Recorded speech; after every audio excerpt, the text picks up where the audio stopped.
So big boss Malayalam season 7-ൽ ഈ ഒരു 9ാമത്തെ ആഴ്ച എവിക്ഷനിൽ ഒനീൽ സാവു പുറത്തായി എന്നുള്ള കിംവദന്തികളൊക്കെ കേൾക്കുന്നുണ്ട്.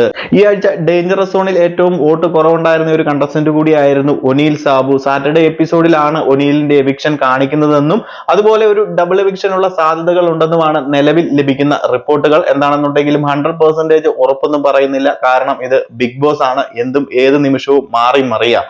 എന്തായാലും ഒനീൽ സാബുവിനെ കുറിച്ച് പറയുമ്പോൾ ഈ ഒരു സീസണിലേക്ക് വന്നു കഴിഞ്ഞ് പ്രത്യേകിച്ച് കണ്ടന്റുകളൊന്നും ഒനീലിന്റെ സൈഡിൽ നിന്നും ഉണ്ടായില്ല. അഭിലാഷിന്റെ കൂടെ കൂടി കുറച്ച് കുത്തിത്തിരിപ്പുമായിട്ട് ഇങ്ങനെ നടന്നിരുന്നു. പല ഗ്രൂപ്പുകളും പൊളിക്കുക എന്നുള്ള ഒരു ധാരണയിൽ അങ്ങോട്ടും ഇങ്ങോട്ടും ഒക്കെ കുറച്ച് മാസ് ഡയലോഗുകളൊക്കെ അടിച്ച് നടക്കുന്നു എന്നതല്ലാതെ ഒരു കണ്ടന്റ് ഒന്നും പ്രത്യേകിച്ച് നമുക്കൊന്നും കാണാൻ സാധിച്ചില്ല.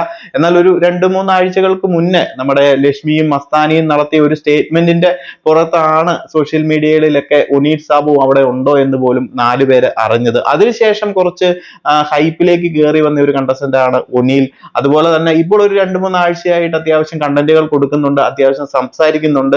എന്നാൽ പോലും ഈ ഒരു എവിക്ഷൻ ഒരു ഫെയർ ആണോ എന്ന് ചോദിച്ചു കഴിഞ്ഞാൽ ഞാൻ ഒരിക്കലും പറയില്ല അതൊരു ഫെയർ എവിക്ഷൻ ആണ് എന്ന്.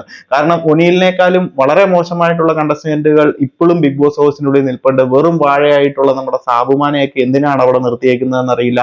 അതുപോലെ ലക്ഷ്മി, ഇവരൊക്കെ എന്തിനാണ് ബിഗ് ബോസ് ഹൗസിനുള്ളിൽ നിൽക്കുന്നതെന്ന് ഒരു ഐഡിയയും ഇല്ല. അടുത്തത് നെവിൻ. ഇതുപോലെ 3-4 കണ്ടസ്റ്റൻസ് ഈ ബിഗ് ബോസ് ഹൗസിനുള്ളിൽ നിലവിൽ ഒനീലിനേക്കാളും ഒരു കണ്ടന്റും കൊടുക്കാതെ പ്രത്യേകിച്ച് അഭിപ്രായങ്ങളോ നിലപാടുകളോ ഒന്നും തന്നെ ഇല്ലാത്ത കണ്ടസ്റ്റൻസ് ഇപ്പോഴും ബിഗ് ബോസിൽ നിലനിൽക്കുമ്പോൾ ഒനീലിനെ ഇപ്പോൾ എവിക്റ്റ് ആക്കിയത് നമ്മൾ പ്രേക്ഷകരുടെ മണ്ടത്തരം തന്നെ എന്നേ ഞാൻ പറയത്തുള്ളൂ. പുറത്തെ ഫെയിമും PR-ന്റെ ഒക്കെ അടിസ്ഥാനത്തിലും ആർക്കും വോട്ട് ചെയ്യാതെ മണ്ടൻ തീരുമാനങ്ങൾ എടുക്കുന്ന പ്രേക്ഷകരുടെ ഒരു പൊട്ടത്തരം തന്നെയാണ് നല്ല കണ്ടസ്റ്റൻസ് ഒക്കെ പുറത്തേക്ക് പോകുന്നത്. എന്താണെങ്കിലും നിലവിൽ ലഭിക്കുന്ന ഒരു റിപ്പോർട്ട് വെച്ച് ഒനീൽ ഈ ഒരു 9ാമത്തെ ആഴ്ച ബിഗ് ബോസിൽ നിന്നും പുറത്തു പോയി എന്ന് തന്നെയാണ് അറിയുന്നത്. എന്താണെന്നുണ്ടെങ്കിൽ നിങ്ങൾ പ്രേക്ഷകരുടെ അഭിപ്രായങ്ങളൊക്കെ ഒന്ന് ഷെയർ ചെയ്യുക. ഒനീലിന്റെ ഈ ഒരു എവിക്ഷൻ ഫെയർ ആയി നിങ്ങൾക്ക് തോന്നിയോ? അതുപോലെ തന്നെ ഒരു ഡബിൾ എവിക്ഷൻ ഉണ്ടെന്നുണ്ടെങ്കിൽ ആരായിരിക്കും പുറത്തേക്ക് പോകുന്നത് എന്നൊക്കെ. കൂടുതൽ ഒഫീഷ്യൽ അപ്ഡേറ്റുകൾക്കായിട്ട് വെയിറ്റ് ചെയ്യാം. അതുപോലെ തന്നെ രണ്ടാമതൊരു എവിക്ഷൻ ഉണ്ടെങ്കിൽ അതിന്റെ അപ്ഡേറ്റുകളുമായിട്ട് വരാം.